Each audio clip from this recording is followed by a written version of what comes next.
오늘 우리에게 주시는 하나님의 말씀은 갈라디아서 4장 21절부터 31절까지입니다.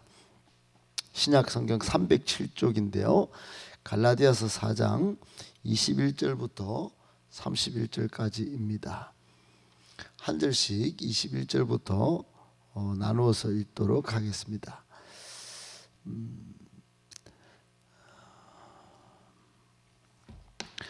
내게 말하라. 율법 아래에 있고자 하는 자들아, 율법을 듣지 못하였느냐? 아브라함에게 두 아들이 있으니 하나는 여종에게서 하나는 자유 있는 여자에게서 낳았다 하였으며, 여종에게서는 육체를 따라 낳고 자유 있는 여자에게서는 약속으로 말미암았느니라. 무슨 비유니? 두 언약이라. 신의 산으로부터 종을 낳은 자니 곧 하갈이라. 이 하갈은 아라비아에 있는 신의 산으로서 지금 있는 예루살렘과 같은 곳이니, 그가 그 자녀들과 더불어 종노릇하고, 오직 위에 있는 예루살렘 자유자니 곧 우리 어머니라. 기록된 바 잉태하지 못한 자여 즐거워하라. 산고를 모르는 자여 소리질러 외치라. 이는 홀로 사는 자의 자녀가 남편이 있는 자의 자녀보다 많음이라 하였으니,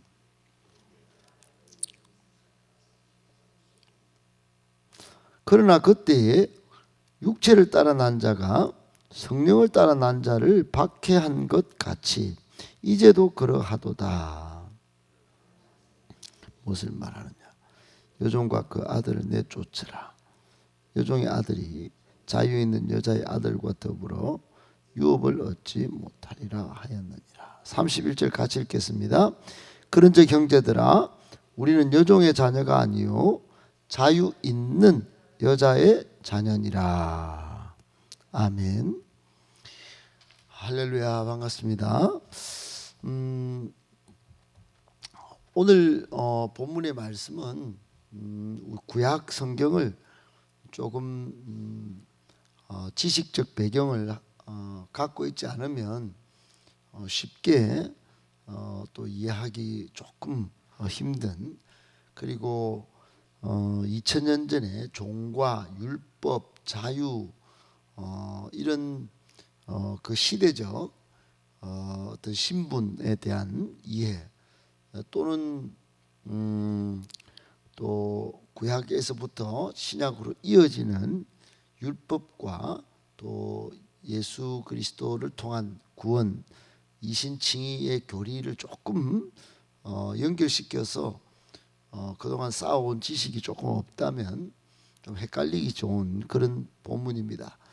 이걸 교묘하게 신천지나 또 안상홍 정인의 하나님의 교회에서는 이걸 자기들의 교리로 바꾸어서 조금 어렵다는 그런 것을 교묘하게 교활하게 바꾸어서 신천지 이만희교를 따르는 또 다른 영적인 종을 만들고, 또 안상홍 정인회 같이 어머니 하나님을 만드는 교리로 쓰는 아주 참 교활한 짓들을 하는 그런 데 쓰여있는 이 본문의 내용이 좀 그렇게 오용된 그런 것도 있습니다. 그런 걸 좀 기억하면서 오늘 바른 교리, 정확한 교리, 성경적 가르침을 조금 세 가지로 정리해서 받도록 하겠습니다. 첫 번째, 말씀을 듣고 깨닫는 지혜와 총명의 영을 구해야 합니다. 말씀을 듣고 깨닫는 지혜와 총명의 영을 구해야 합니다. 우리 교회에 오시면 이제 계속 기도하는 제목 중에 한 말씀을 들어도 열 말씀을 깨닫는 지혜와 총명의 영으로 함께하여 주시옵소서, 이렇게 기도하는 걸 들어보셨죠?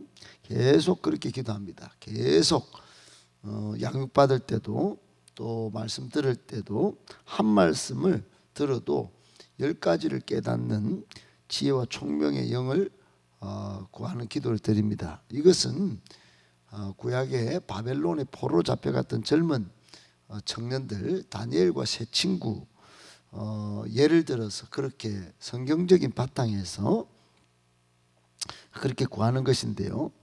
다니엘은 그 당시 바벨론의 그 제국의 모든 마술사와 점성가들보다도 비교하여 지혜가 10배가 더 있었다 그럽니다. 지혜가.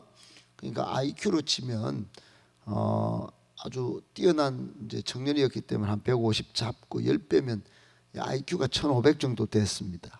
하나를 들어도 막 100가지를 막 그냥 깨닫고 행할 수 있는 그런 지혜와 총명의 사람이었죠. 어떻게 이렇게 됐을까? 다니엘은 아마도 포로 되기 전부터 하나님의 말씀을 듣는 실력 또 분별하는 실력이 탁월했을 것입니다. 무엇보다도 그는 하루에 3번 매일 기도했죠. 매일 기도하면서 성령에 충만한 그런 지혜와 총명의 영으로 충만했을 것입니다. 그러니까 성령 충만하면 지혜가 10배까지 올라간다. 여러분 얼마나 이게 대단한지 모릅니다. 그렇기 때문에 바벨론 제국부터 그 이후 제국까지 그 무너지고 무너지는 제국 사이에 포로된 청년 다니엘이 여러 제국에 걸쳐서 어떤 총리로 쓰임받는 계기가 이게 뭐냐? 말씀을 잘 듣고 깨닫는 지혜와 총명의 영이 있었다 이겁니다. 여러분 오늘날 어떨까요? 마태복음 11장 16절 17절에 예수님께서 이런 말씀을 하신 적이 있습니다. 2000년 전에 벌써 이런 말씀하셨어요. 이 시대를 무엇으로 비유할꼬? 피를 불어도 춤을 추지 않고 애곡하여도 가슴을 치지 아니함 같도다 그랬어요. 그러니까 한마디로 어떤 시대였냐면은 분별력을 상실하고 지혜도 없고 총명도 없는 그런 시대였다. 이런 이야기였습니다. 지금 우리가 보고 있는 이 갈라디아 교회 교인들의 모습이 딱 그런 모습이에요. 지혜와 총명이 전혀 없어요. 그래서 21절에 바울은 이렇게 제적합니다. 율법 아래 있고자 하는 자들아. 한마디로 여러분 율법을 지금 뛰어넘어서 믿고 하나님께로 가는 길이 열렸는데 예수님이 바로 그분 길이죠. 길. 자유를 주시는 진정한 자유. 진리를 알지니 진리가 너희를 자유롭게 하리라. 요한복음 8장 32절에 예수님이 진리죠. 그런데 이 진리 위에 또 다른 율법을 그냥 또 하나 짐을 얹어서 홀로 가고자 하는 겁니다. 어제도 말씀드렸다시피 아이패드를 하나 줬는데 옛날 고장난 삐삐를 들고 우리는 신세계를 경험한다. 그러고 뭐 그렇게 고집스럽게 살고자 하는 사람들입니다. 그러면서 21절 하반부에는 율법을 듣지 못하였느냐 그렇게 질책합니다. 그 율법을 듣지 못하느냐 이 말은 사도 바울이 연구를 해보니까 구약 성경은 전부 약속의 아들 예수 그리스도의 탄생, 그분이 메시아고 그분이 우리 모든 인류를 구원할 분, 그 이야기로 충만하다 하는 것입니다. 그거를 갈라디아 교인들한테 가르쳤죠. 구약 율법을 듣지 못하였느냐, 내가 읽어주지 않았냐, 내가 설명해주지 않냐, 내가 양육해주지 않았냐. 구약의 이야기는 모두 예수다. 예수, 오실 예수에 관한 이야기인데, 그런데 그거는 어디 가고 절기를 지키고 또 나를 지키고 또 기도를 지키고 온갖 또 율법을 그렇게 아래에 있으려고 율법의 종이 되려고 하느냐. 여러분 왜 이렇게 됐겠습니까? 한마디로 말씀을 듣고도 지혜와 총명이 없기 때문에, 깨닫는 지혜가 없기 때문에 이렇게 된 게 아니겠어요? 오늘날도 마찬가지입니다. 교회는 다녀도 아무리 예수 그리스도를 통한 천국 가는 길이 또 구원받는 길이 열리고 또 진리의 소식을 전해도 진정한 자유와 해방을 누리지 못하고 종교인으로서 그냥 다니는 그런 사람이 많습니다. 그러니까 굉장히 이게 속박된 거예요. 정말로 어려운 게 신앙생활이에요. 그런 사람들은, 다른 말로 하면 그런 사람들은 삼류신앙입니다. 발을 한쪽에 담그고 괜히 예수 믿었다. 아이고 믿어갖고 내가 주일날 놀러도 못 가고 복잡하다 복잡해 이렇게 말하는 사람들이 바로 삼류신앙이에요. 여러분 말씀을 듣는 게 얼마나 충만한 충전이 되는지 모릅니다. 영적으로, 정신적으로, 관계적으로 세상에 많은 수많은 돌파가 이루어지게 만드는 게 하나님의 말씀이에요. 그 깨닫는 지혜가 있으면 날로 새롭습니다.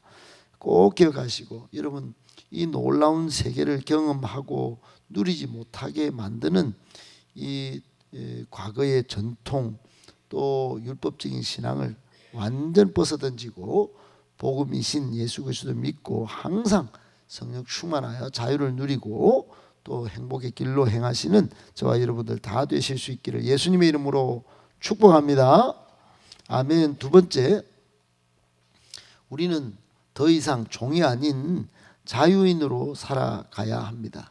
더 이상 종이 아닌 자유인으로 살아가야 합니다.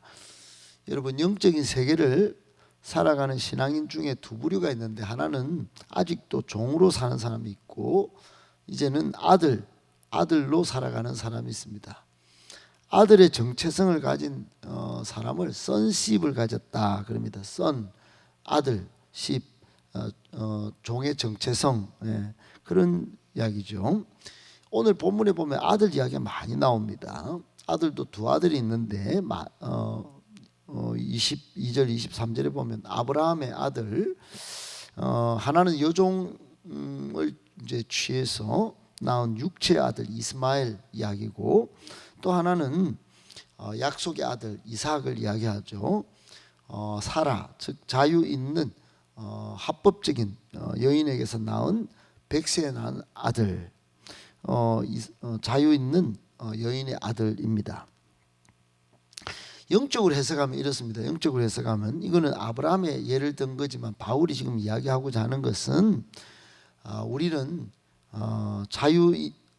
정말 자유 있는 아들의 계보인데 바로 예수 그리스도를 통하여 하나님의 자녀가 되었다 이 말하는 겁니다. 하나님의 자녀가 되었다. 이 세상에 더 이상 종교의 종이 아니다. 이제는 하나님의 아들. 그러니까 아들은 두 가지 특권인데 하나는 자유, 하나는 권리가 있는 거예요. 자유는 뭐냐? 복음이 주는 자유입니다. 자유. 이거 방종은 아니에요.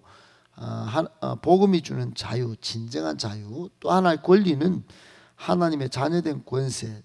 영접하는 자 꼭 그 이름을 믿는 자들에게는 하나님의 자녀가 되는 권세를 준다 했는데 그 권세는 첫 번째는 하늘의 유업이고 두 번째는 이 땅에서도 복음의 능력을 누리며 사는 것입니다.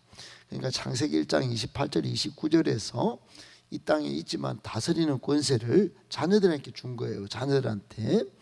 그러니까 여러분 이 놀라운 자유인으로 살아갈 수 있는 이 특권, 이 자유 이걸 줬는데도 지금 갈라디아 교회 교인들은 율법의 종노릇 이거 해야 안 되나 그러고 돌아갔다는 겁니다.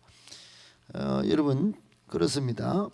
갈라디아 교회 교인들은 율법의 종으로서 정말 묶여가지고 매여가지고 옴짝달싹 못하는 게 그게 당연한 줄 알고 그 속박된 곳으로 다시 돌아갔어요.